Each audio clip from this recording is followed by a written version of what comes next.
इसी के साथ में सैयद उमैर अली उमर से दरख्वास्त करता हूं कि वो आए और अपना कलाम पेश करें।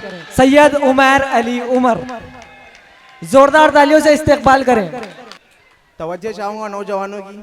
जी, ये गजल इस तरह है कि जो मोहब्बत, अक्सर मोहब्बतें जो रहती वो मुकम्मल नहीं होती। अच्छा अच्छा,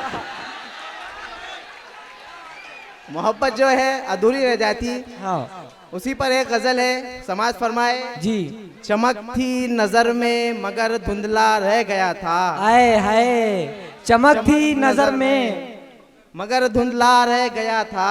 हाँ। मोहब्बत का सूरज अधूरा रह गया था। आए हाय, आए हाय, वाह वाह वाह वाह वाह। तेरी याद दिल से जुदा तो ना थी। अच्छा, तेरी याद दिल से जुदा तो ना थी, बस इज़हार करना जरा सा रह गया था। आए हाय हाय हाय, वाह वाह वाह वाह। नजर में जो था जुबा पर ना आया।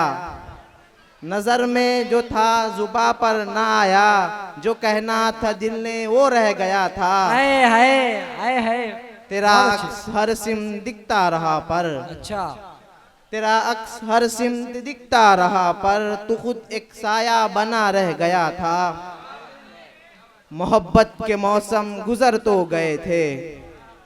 मोहब्बत के मौसम गुजर तो गए थे, मगर एक लम्हा खुला रह गया था। आए हाय हाय। मक्ता समाज फरमाए। जी। उमर वो गजल तो मुकम्मल थी लेकिन। अच्छा, उमर वो गजल तो मुकम्मल थी लेकिन हाँ। कोई आखिरी हर्फ सा रह गया था। आए बहुत हाय, शुक्रिया। क्या बात है।